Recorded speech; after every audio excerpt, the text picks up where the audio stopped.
Hello, scholars. This is Yash, and welcome back to SSCT Point. In the last class, we had completed all the types of a pronoun. I hope you remember. And in today's session, we have to do something different in pronouns only. So let's start, guys. So आज हम क्या करेंगे in pronouns only? We have to do what? Position of multiple pronouns. Position of multiple pronouns का मतलब क्या हो गया? When you have more than one pronoun in a single statement, so how would you what? Adjust all the types of pronouns in persons of pronouns in a particular statement.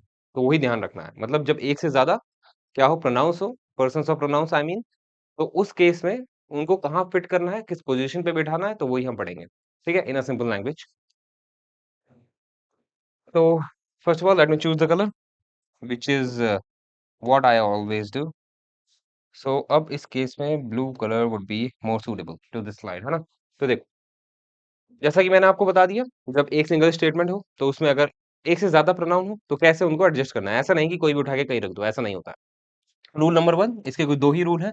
बहुत आज की जो lecture video होगी that would be not longer enough, that would be shorter. Why? Because position of multiple pronouns के बाद जो भी topic रह जाते हैं प्रोनाउंस में, I would be covering it in the next session.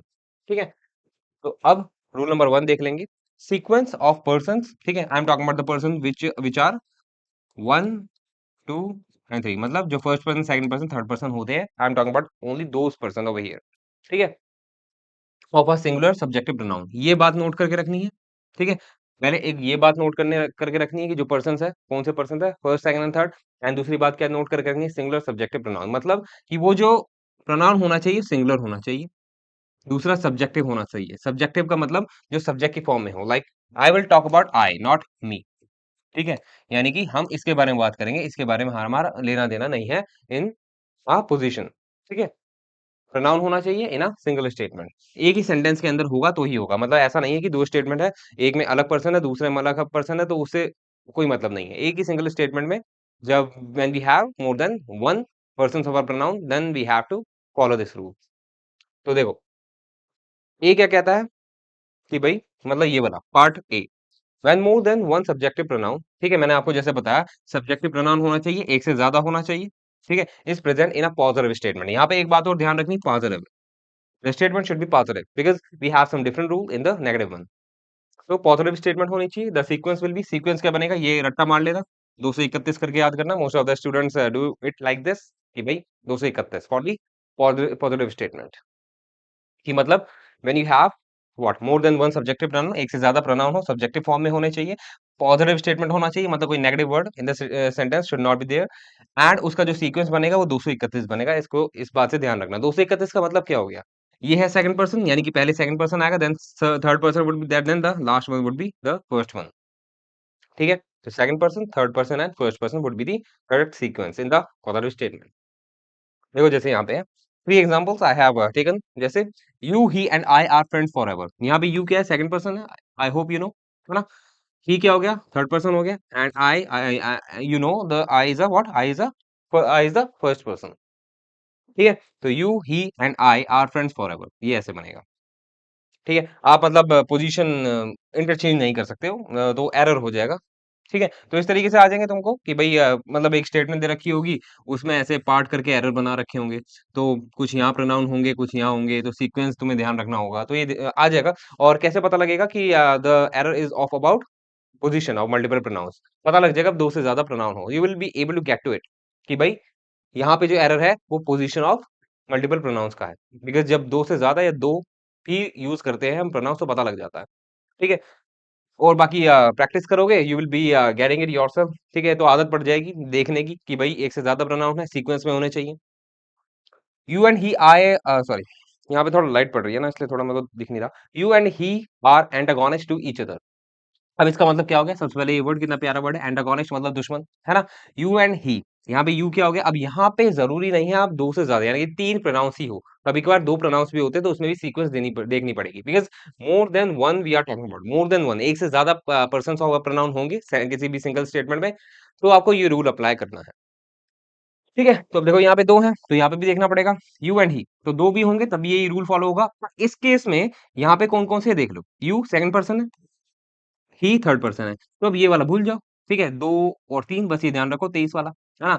तो यानी कि अगर कोई पर्सन अवेलेबल नहीं है तो वो हटा दो, वो सीक्वेंस में से ही हटा दो, करेक्ट सीक्वेंस में से ही हटा दो।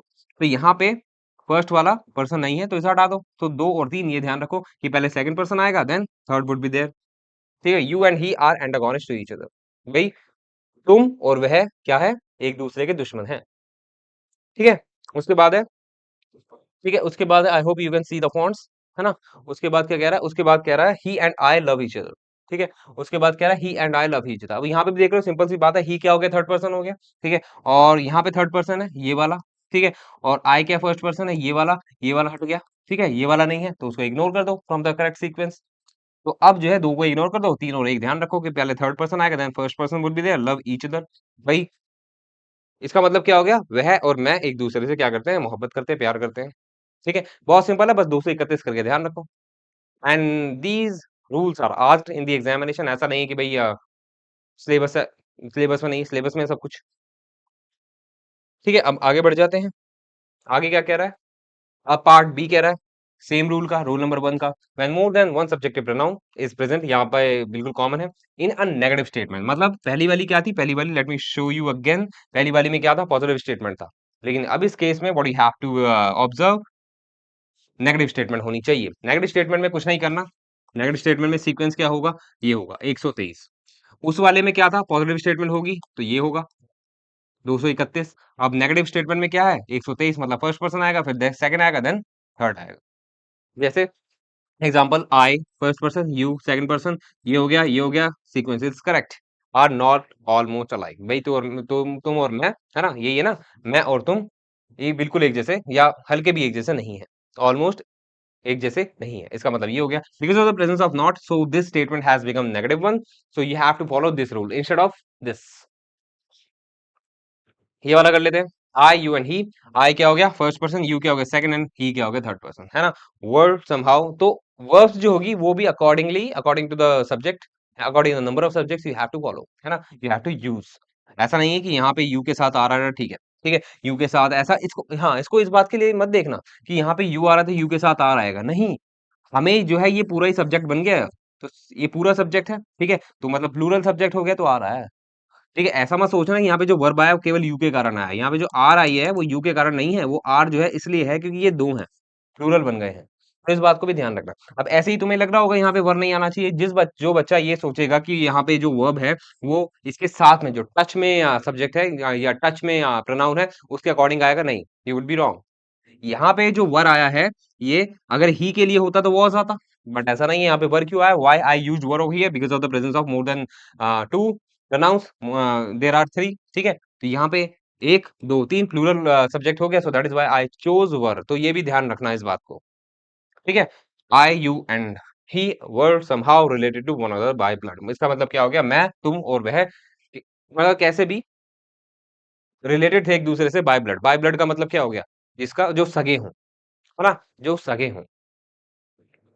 उसके बाद है रूल नंबर 1 का ही पार्ट 3। नाउ यहाँ पे ब्लू कलर नहीं दिखेगा, late me choose the colour which should be black over here, है ना? बिकॉज़ ये जो ग्रास है वो ग्रीन है ना? चलो, when more than one subjective pronoun with any other pronoun is present in a positive statement the sequence will B. अब ये क्या कह रहा है? देखो ऊपर ऑलमोस्ट सेम है कि भाई मोर देन वन, एक से ज्यादा होने चाहिए, ठीक है, एक से ज्यादा हो गए, सब्जेक्टिव होने चाहिए, we are not talking about the objective one, ठीक है, विद एनी अदर नाउन। अगर कभी कभार ऐसा हो जाए प्रोनाउन के साथ कोई नाउन हो जाए तो what you have to imagine, आपको ये ध्यान रखना है कि जो नाउन होता है वो थर्ड पर्सन कहलाता है। ठीक है, always keep this thing in mind कि भाई जो नाउन होता है वो थर्ड पर्सन की कैटेगरी में आता है। So do not get confused, do not get puzzled, what you have to remember कि जो नाउन है वो थर्ड पर्सन कहलाएगा और सीक्वेंस वही रहेगी। Is present in a positive statement, positive होनी चाहिए क्योंकि नेगेटिव के लिए अलग है। ठीक है, अगर नेगेटिव भी होगा, अगर नेगेटिव भी होगा तो मैं बता दूंगा उसके लिए क्या होगा। ठीक है, अगर पॉजिटिव स्टेटमेंट है तो आपको क्या ध्यान रखना है? ये होगी टू नाउन वन, मतलब कि अगर प्रोनाउन के साथ नाउन भी प्रेजेंट है किसी पॉजिटिव स्टेटमेंट में तो सीक्वेंस क्या होगी? Second person then noun then third person. And I told you कि जो नाउन होता है वो थर्ड पर्सन के अंदर आता है। और जो हमने रूल पढ़ा था कि जो पहला वाला रूल था पार्ट ए कि भाई पॉजिटिव स्टेटमेंट में जो सीक्वेंस बनेगी ये बनेगी, तो वही तो हो गया ये। यहाँ मैंने आपको बताया जो नाउन होता है थर्ड पर्सन में होता है, तो नाउन वही तो जगह ले रहा है, देखो, second person then noun which is the third person and the first person. ठीक है, तो इस बात को ध्यान रखना, positive statement should be there. अब देखो example, John and I have opted for this competition, इसका मतलब क्या हो गया, जॉन, अब देखो यहाँ पे दो पर्सन लिए गए हैं, यानी कि दो सब्जेक्ट लिए गए हैं। जॉन, जॉन क्या है, नाउन है, जॉन नाउन है, तो थर्ड पर्सन में आ गया। आई क्या है, आई मैं, जो कि फर्स्ट पर्सन है, तो इसका जो सीक्वेंस बनेगा थर्ड पर्सन और फर्स्ट पर्सन बनेगा, जो कि यहाँ पे है। John and I have opted for this competition, कि भाई जॉन और मैंने इस कॉम्पिटिशन के लिए अप्लाई किया है या ऑप्ट किया है। ठीक है, आई होप समझ में आ गया होगा, बहुत ही सिंपल है। आगे बढ़ जाते हैं। This session will not be very long comparatively, है ना। अब देखो यहाँ पे पार्ट डी है। पार्ट डी क्या कहता है, पार्ट डी कहता है, अच्छा let me tell you one thing, अगर इस केस में ये जो तुम्हें दिख रहा है ना, नाउन के केस में अगर कोई पर्सन ऑफ प्रोनाउन आता है नाउन के साथ और वो नेगेटिव स्टेटमेंट में होता है, तो यही वाला रूल अप्लाई होगा। सो do not gate worried and do not get confused. ठीक है, तो क्या बन जाएगा, वन टू एंड नाउन। ठीक है, अगर ये क्या हो, नेगेटिव स्टेटमेंट में हो, अगर ये नेगेटिव स्टेटमेंट में हो तो क्या बन जाएगा, वन, यानी कि फर्स्ट पर्सन सेकंड पर्सन और नाउन यहाँ आ जाएगा। ठीक है, तो कंफ्यूज होने वाली बात ही नहीं है। चलिए आगे बढ़ते हैं। अब क्या है, कुछ ऐसी स्टेटमेंट जब क्या हो, पार्ट डी, कोई ऐसी स्टेटमेंट जब क्या हो, किसी सीक्वेंस में या सॉरी किसी सेंटेंस के अंदर या स्टेटमेंट के अंदर कोई क्राइम की बात की हो या कोई गलती की बात की हो, कोई ब्लंडर हो, कोई मिस्टेक हो, तो उस केस में क्या होता है, सीक्वेंस एक ही रहता है हमेशा, ये वाला हमेशा ये रहेगा, आपको कुछ सोचना ही नहीं है। If any negativity is there in a particular statement, what you have to follow, this sequence you have to follow, first person, second person, third person। जैसे example, I you and he will be punished for the crime, अब यहाँ पे crime की बात की, कोई गलती की बात करी, कोई मतलब नेगेटिव सेंस बन रहा है, तो इस केस में ये वाला सीक्वेंस फॉलो हो जाएगा।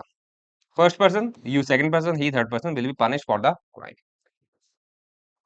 ठीक है, समझ में आ गया।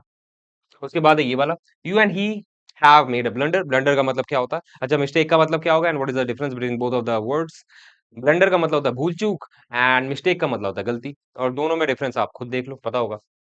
यू क्या हो गया, सेकंड पर्सन हो गया, ही क्या हो गया, थर्ड पर्सन हो गया। यहाँ पे हैव क्यों है, because of the presence of two subjects connected with the conjunction and, तो ये क्या हो गया, प्लूरल हो गया, that is why I used have made a blunder. तुमने और उसने एक भारी गलती कर दी है या भूल चूक कर दी है। ठीक है, तो इस तरह के सेंटेंसेस में आपको क्या ध्यान रखना है, जहां पे कोई कन्फेसिंग की बात हो, कोई गलती कर दी हो या कमिटिंग अ क्राइम की बात हो, तो उस केस में first person, second person, third person would be the correct sequence. ठीक है, अब आगे बढ़ जाते हैं। Rule number two. Rule number one, we have completed and observed each and everything. In rule number one, what you have to do now? Rule number two. Rule number two में क्या है? Rule number two क्या कहता है? Sequence of persons of a plural. अब यहाँ पे plural आ गया, बस और कुछ नहीं है, plural आ गया। पहले वाले रूल में क्या था? First rule was about what? What? Singular. Sorry, हाँ, singular subjective pronoun. जो पहला रूल था was about singular subjective pronoun. And the second rule says only about plural one. ये आपके pronoun तो subjective ही रहेंगे हमेशा, ऑब्जेक्टिव प्रोनाउन का पोजीशन से कोई लेना देना नहीं है। ठीक है, we only talk about subjective pronoun and only difference is the rule number one is for plural, sorry singular. जो रूल नंबर वन है वो सिंगुलर के लिए सिंगुलर प्रोनाउन होना चाहिए, and rule number two is only about the plural one. ठीक है, अब नाउन भी आ जाता है कभी कभार, ये क्या लिख रखा है मैंने, नाउन ऑल्सो, मतलब अगर नाउन भी आ जाए प्लूरल प्रोनाउन के साथ इन पर्टिकुलर स्टेटमेंट, तो वो भी काम कर जाएगा सीक्वेंस, और सिंगल सेंटेंस में होना चाहिए। ठीक है, ऐसा नहीं है कि भाई इन दोनों को तुमने चूज कर लिया, जैसे ये एक स्टेटमेंट है, फुल स्टॉप करके ये स्टेटमेंट हो गई, तो इसका जो प्रोनाउन का सीक्वेंस होगा वो अलग होगा, इसका अलग होगा। ठीक है, तो दोनों का कोई मतलब नहीं है एक दूसरे से। ठीक है, सिंगल स्टेटमेंट इसलिए लिखा हुआ है कि अगर एक स्टेटमेंट है तो इसी की पोजीशन अलग देखेंगे। ठीक है, देखो अभी ये कह रहा है when more than one subjective pronoun is present in either a positive or a negative statement the sequence will be, मतलब देखो जो रूल नंबर वन था उसमें अलग अलग करके मैंने बताया हुआ था कि अगर पॉजिटिव स्टेटमेंट है तो उसमें क्या होगा, पॉजिटिव स्टेटमेंट में क्या होगा, ये होगा सीक्वेंस, नेगेटिव में क्या होगा, ये होगा, है ना। लेकिन प्लूरल वाले में, plural subjective pronoun, if plural subjective pronoun or pronouns are there in a particular statement, तो उस केस में केवल यही सीक्वेंस रहती है, ये वाली 123, तो सोचने वाली जरूरत ही नहीं है। सिंगुलर में थोड़ा अलग है, प्लूरल में एक ही सीक्वेंस है। ठीक है, first person, second person, third person. ठीक है, अब देखो रूल देखो, सॉरी एग्जाम्पल देखो, वी, अब वी क्या है, वी क्या एक तरह का प्लूरल सब्जेक्टिव है ना, प्लूरल सब्जेक्टिव प्रोनाउन है, तो वी क्या हो गया, आई का वी हो गया। ठीक है, ये क्या हो गया, फर्स्ट पर्सन हो गया। यू हमेशा क्या है, सेकंड ही रहता है, सेकंड पर्सन। ठीक है, एंड दे क्या हो गया, थर्ड पर्सन हो गया, which is in a plural form. Are made for one another, इसका मतलब क्या हो गया, हम, तुम और वह एक दूसरे के लिए बने हैं। ठीक है, तो यही अप्लाई करोगे हर जगह। अब देखो कोई नाउन के साथ देख लो, मैंने एक स्टेटमेंट ले ली है, we you and the audience. अब इस केस में मैंने आपको बताया था कि जो नाउन होता है, नाउन को हमेशा you will be considering in the third person में कंसिडर करना है। ठीक है, तो अब इस केस में भी अगर नाउन प्रेजेंट होगा तो वो इस जगह आएगा। ठीक है, अब देखो यहाँ पे क्या है, we first person, you second person, third person में क्या है, दी ऑडियंस। ऑडियंस ये कौन सा नाउन है, ये है कलेक्टिव नाउन, है ना। तो अब क्या है, ये कलेक्टिव नाउन में आ गया है, तो नाउन है, कलेक्टिव हो चाहे कॉमन हो, तो वो हमेशा थर्ड पर्सन में आएगा। तो अब ये इस तरीके से सीक्वेंस देख लो, है ना। You sorry we you and the audience do not agree with the same stand, कि कोई स्टैंड लिया गया है जिसमें हम, तुम और ऑडियंस सेम स्टैंड को अग्री नहीं करते। ठीक है, तो first person, then second and the third one. इसी के साथ I think the session is completed. All the positions of particular nouns have been completed by me. And for what? For taking the session, I will be saying thank you to you. I hope you can see the big thank you. है ना? So आज के लिए इतना ही. What we have to do from the next sessions, हम कुछ अलग करेंगे प्रोनाउंस में जो भी रह जाता है for the exam outlook, for SSC examination outlook. ठीक है? And till then, what we have to do? What you have to do? You have to be very careful. And अब हम मिलते हैं नेक्स्ट सेशन में. Bye bye, sayonara.